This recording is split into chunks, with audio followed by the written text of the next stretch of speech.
அனைவருக்கும் வணக்கம். அனைவரும் நலமாக இருக்க இறைவனிடம் பிரார்த்திக்கிறேன். இப்போ நாங்கள் எங்கே கிளம்ப போகிறோன்னா சிவன்மலை முருகன் கோவிலுக்கு. ஓகேவா? அது வந்து ஒரு சின்ன நேர்த்திக்கடன். ஒரு 462 ஸ்டெப்ஸு நாங்கள் இப்படி மேலே ஏறி போகிறோம். இறைவன் கொடுத்த அருள்னால நல்லபடியாக போயிட்டு நல்லபடியாக வரும்னு நினைக்கிறேன். சரி, மிச்சத்தை வந்து பார்க்கலாம். ஓகேவா? பாய். ரோகரா வழியாக கோயிலுக்கு ரீச் ஆச்சு. இப்போ நாங்கள் இங்கேருந்து அந்த மேலே இருக்கிற மலைக்கு நாங்கள் ஏற போகிறோம். எப்படி ஏறுவேன்னு தெரியல. முருகர் அருளால் விநாயகரை முதற்கடவுளை வழங்கிட்டு படி ஏற ஆரம்பிக்கிறோம். சரியா?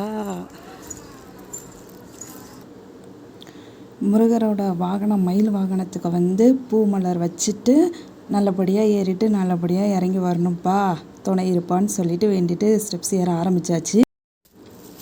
ஏற ஸ்டார்ட் பண்ணும்போது ஃபேஸ்லாம் நல்லா ப்ரைட்டாக தான் இருந்தது. போக போக தான் பீஸ் போயிடுச்சு. அவங்க அப்பாவை மட்டும் விறுவிறுன்னு ஏற ஆரம்பிச்சிட்டாங்க. நான் பாருங்கள் அவ்வளோ படி ஏறணுமான்னு பார்த்துட்டே ஏறுறேன். அதே நேரத்தில் முருகா எப்படியாவது ஏற வச்சிருப்பா ப்ளீஸ்ப்பா, ரொம்ப நாள் நேர்த்தி கடன், 2 வருஷம் ஆகிப்போச்சு, உன் கடனை இன்னுமே அடைக்காமல் நான் இருக்கேன் முருகா, தயவு செஞ்சு உன் கடனை அடைக்கிறதுக்கு உதவி செய்யன்னு சொல்லிவிட்டு ஏற ஆரம்பித்தாச்சு. அப்பா பொண்ணு ஏறினாங்களா, அப்பா கிட்ட ஃபோனை கொடுத்துட்டு நான் ஏறானேன் ஃப்ரண்ட்டில். அவங்க நான் ஏறுறதை கிண்டல் அடிச்சுட்டே ஏறுறாங்க. பின்னாடியே இருந்து முருகனுக்கு அரோகரா அப்படின்னு சொல்லிட்டு முருகான்னு சொல்லி நாங்களும் முருகனுக்கு அரோகரான்னு சொல்லி, அப்பா முருகா காப்பாத்தப்பா, நீ செஞ்ச நன்றிக்கு நான் செய்கிற நன்றி கடன் சொல்லிட்டு மெதுவாக ஏறிட்டு இருந்தேன். கூட தான் ஏறினாங்க. கடைசியில் பார்த்தா நான் கீழே நிற்கிறேன். அவங்க விறுவிறுன்னு அப்பா பொண்ணும் ஏறிட்டாங்க. நான் இங்கே நிற்கிறேன். அவ்வளோ படி ஏறி வந்த கடைசியில் 150 படி ஏறி வந்துட்டு என்னால் அதுக்கப்புறம் ஸ்டெப்ஸு ஏறவே முடியல. அதில் கூட எழுதியிருக்கும் சைடில் படிக்கட்டில் கவுண்ட், அதை பார்த்துக்கிட்டே ஏறுற. அவங்க அப்பா பொண்ணு விறுவிறுன்னு ஏறி ஒரு நிழல் கூட வச்சுருப்பாங்களே, அதில் வெயிட் பண்ணுவாங்க. நான் போய் அப்புறம் ஜாயின் பண்ணிப்பேன். இப்படியே தான் ஏறினேன். அவங்க பொண்ணு பாருங்க, அவங்க ஏறுறாங்களா மேடம், ஏறுவோமோ படிக்கட்டு அப்படின்னு அவங்க அழகாக சாமி கும்பிட்டு மெதுவாக ஒவ்வொரு படியாக ஏறினாங்க. அப்புறம் பயமாக இருந்தது, கீழே உருண்டு விழுந்துட்டாங்கன்னா என்ன பண்ணுறது அப்படின்னு சொல்லிட்டு அவங்கள நாங்களே தூக்கிக்கிட்டே நடந்தோம். நடக்கும்போது அவங்க அப்பாவும் பொண்ணும் வழியே தெரியாத மாதிரி நடக்கிறாங்க. நான் நடக்கிறேன் பாருங்கள், மூச்சு வாங்கி அப்பா முடியலன்ட்டு. ஆக்சுவலாக இது என்ன நேர்த்திக்கடன் பார்த்தீங்கன்னா, அதாவது சிவன்மலையில் இருக்குது இந்த சாமி, காங்கேயம் போடுற ரூட்டில். ஆக்சுவலாக அங்கே வந்து எப்படின்னா, காங்கேயத்தை தாண்டி தான் காங்கேயம் பஸ் ஸ்டாப் கிட்டே இருக்குது ஸ்கேன் சென்டர். ஸோ அங்கே தான் போய் ஸ்கேன் எடுக்கணும். ஸோ போகும்போதெல்லாம் அந்த ரோட் சைடு நான் வீடியோ காட்டுவேன் பாருங்கள். போகும்போதெல்லாம் வந்து ப்ரே பண்ணிட்டே போவேன், எனக்கு வந்து சக்ஸஸ் ஆகணும், நான் கண்டிப்பாக ஸ்டெப்ஸ் ஏறி வரேன் அப்படின்னு சொல்லிட்டு. நான் ரொம்ப நாளாக வந்து அது பிரார்த்தனையாகவே கிட்டத்தட்ட ஒரு 4 மந்த்து ஸ்கேன் எடுக்க போகும்போது இதே ப்ரே பண்ணிட்டே போயிட்டுருந்தேன். ஸோ அது வந்து எனக்கு என்னவோ நான் இங்கே வந்த உடனே சக்ஸஸ் ஆயிடுச்சு. இந்த ஊருக்கு வந்து அதை ப்ரே பண்ண உடனே சக்ஸஸ் ஆயிடுச்சு. ஸோ ரொம்ப ஹாப்பி. ஸோ அதை கண்டிப்பாக முடிக்கணுங்கிறக்காக தான் இவ்வளோ கஷ்டப்பட்டு செஞ்சது. சரி, அவர் கொடுத்தாரு, அவருக்காக நான் திருப்பி ஒரு பலன் கொடுக்கணும்ல, அதுக்காக வந்து ஒரு வழியாக கீழே பாத விநாயகரை கும்பிட்டுட்டு மேலே வந்து விநாயகரை சரணடைஞ்சாச்சு.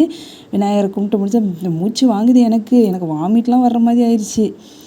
ஒரு வழியாக அப்பா முருகா காப்பாத்தப்பா அப்படிங்கிற மாதிரி முருகனுடைய கருணையை வந்து பார்த்தாச்சு. அவர் கோபுரத்தை பார்த்து வணங்கிட்டு பொறுமையாக இப்போவாது கொஞ்ச நேரம் உட்காருங்கப்பா, ரெஸ்ட் எடுங்கப்பான்னு சொல்லிட்டு உட்காந்து ப்ரேயர் பண்ணிவிட்டு திரும்ப அப்புறம் ஸ்டார்ட் பண்ணோம். அவங்க அப்பா வா கையோட உட்காராதா, ஏன்னா அதுலேயும் படி பார்த்துறீங்களா, அந்த கோபுரம் காட்டும்போது ஸ்டெப்ஸ் காட்டியிருப்பேன்.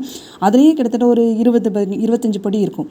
அதையும் ஏறி உள்ளே போகணும். ஏன்னா நம்ம உட்காந்து பிரேக் எடுத்துட்டோன்னா உள்ளே போக கஷ்டம். இங்கே பாருங்கள், அந்த மேடம் கால்லாம் வலிக்குதான், காலை பிடிச்சி அமைக்கி விளையாடுறாங்க மேடம். கால் வலிக்குதான் மேடம். நடந்து உள்ளே போயிட்டு சாமி கும்பிட்டு வந்துட்டோம். ஏன்னா உள்ளே வந்து கேமரா நாட் அலௌடு. ஸோ அதனால் உள்ளே போயிட்டு சாமி கும்பிட்டு வந்து தான் மேடம் வந்து கால் வலிக்குன்னு உட்காந்துருந்தாங்க. அப்புறம் அங்கே வந்து சேவல் வந்து நேர்ந்து விடுவாங்க அந்த கோவிலில்.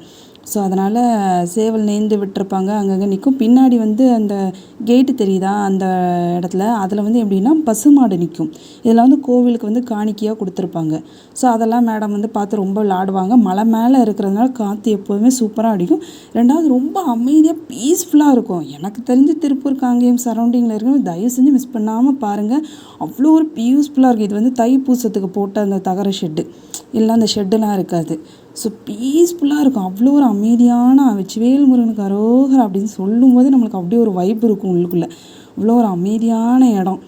அப்பா பொண்ணு நடந்துட்டு அப்படியே கோயிலில் வந்து பிரசாதம் வந்து காசு கொடுத்து தான் வாங்கணும். வாங்கியாச்சு. ஒரு சக்கரை பொங்கல், ஒரு புளியோதரை, ஆளுக்கு ஒன்று வாங்கி சாப்பிட்டாச்சு. சாப்பிட்டுட்டு ரொம்ப முக்கியமாக சொல்லணும்னு நினச்ச விஷயம் என்ன தெரியுமா, அந்த கோயிலில் உள்ளே என்ட்ரு ஆகும்போது காலை கழுவிட்டு, ஓகேவா, காலை கழுவிட்டு அசுத்தங்கள்லாம் நீக்கிட்டு, மனசில் உள்ள அசுத்தங்களையும் சேர்த்து நீக்கிட்டு உள்ளே அந்த படியேறி அங்கே மேலே போனோம். விநாயகர் இருக்கார்ல, விநாயகரை வணங்கிட்டு, அது வந்து கல்யாண மண்டபம், அங்கேயே அன்னதான மண்டபம் இந்த இருக்கு பாருங்க. இந்த ஸ்டெப்ஸ் தான் சொன்னேன். இந்த ஸ்டெப்ஸில் ஏறி படியேறி அரச மரத்துக்கு அடியில் இருக்க விநாயகரை வணங்கிட்டு உள்ளே போயிட்டு திரும்பி அந்த பக்கம் வந்தால் ஓம்னு எழுதியிருக்கு. அது பக்கத்தில் இருக்கிறது குடிநீர், கீழே வந்து ரெஸ்ட் ரூம். அந்த பக்கம் வழி, அந்த பக்கம் வந்து பஸ் ஏறி வர்ற ரூட்டு, இது வந்து ஸ்டெப்ஸ் ஏறி வர்ற ரோட். அந்த பக்கம் கழிப்பறை வசதியும் இருக்குது. இந்த கோயிலில் எல்லா ஃபெசிலிட்டியும் இருக்குது. ஒரு தாகத்துக்கு, ஒரு ரெஸ்ட் ரூம் போகிறதுக்கு, ஒரு காலை சுத்தம் பண்ணிட்டு உள்ளே போகிறதுக்கு எல்லாமே அருமையாக இருக்குது இந்த கோயிலில். ரொம்ப நல்ல தலம், என்னோடய ஒப்பீனியன் தான் இது. அப்புறம் ஏறும்போது அந்தளவுக்கு வெயில் இல்லை. நேற்று என்னவோ முருகர் எங்களுக்காக வெயிலை குறைச்சிட்டாங்க. ஏறும்போது வெயில் இல்லை, வரும்போது செம்ம வெயில். ஏன்னா 12:30 ஆயிடுச்சு. ஸோ செம்ம வெயிலே அப்படியே இறங்கி வந்தாச்சு. மேடமுக்கு துண்டு போட்டு மேலே மூடக்கூடாதான். துண்டு போட்டு மூடினா சுற்றி இருக்கிற சரௌண்டிங் வியூ தெரியலையாம். அவங்க வியூஸ் பார்த்துட்டே வருவாங்களாம். அவங்க பண்ணுற சேட்டை இருக்கியா, ஐயோ. அப்புறம் ஒரு வழியாக நல்லபடியாக அங்கே பாருங்கள், நான் மேலேருந்து கீழே காட்டுறேன் பாருங்கள், எவ்வளோ தூரம் ஹைட்டில் இருக்குது கோவிலுன்னு தெரியுதா. மேலேருந்து கீழே காட்டுற ஸ்டெப்ஸில் இறங்கும்போது கொஞ்சம் செங்குத்தாக இருக்கும்போது தலை சுற்றிச்சு, கேராச்சு, வெயிலில் வேற இறங்கி வராமா. அதுக்கப்புறம் அவங்க அப்பா கையை பிடிச்சிட்டே நடந்து அவங்க அப்பா, என் மேலே தொங்காதடி, இறங்குடி என்னை விடுடி. ஏன்னா ஷோல்டரில் கை வைக்கும்போது நம்மளோட ப்ரெஷர் ஃபுல்லாக அவங்களுக்கு போகும். அப்புறம் ஒரு வழியாக எந்த மயில் வாகனத்தை வந்து வேண்டிட்டு மேலே ஏறினோமோ அந்த மயில் வாகனத்தை இறங்கி பார்த்துட்டு அவருக்கு மயில் வாகனத்துக்கு ஒரு வணக்கம் வச்சுட்டு நமக்கு ஆரம்பித்தா அதே விநாயகர் நல்லபடியாக போயிட்டு வந்தாச்சு. குட்டி மேடம் டாட்டா போடுறாங்க. கீழே இருக்கிறவங்களுக்கு அன்னதானம் முடிஞ்சவரை செஞ்சாச்சு. தேங்க்யூ ஃபார் வாட்சிங். Like and subscribe.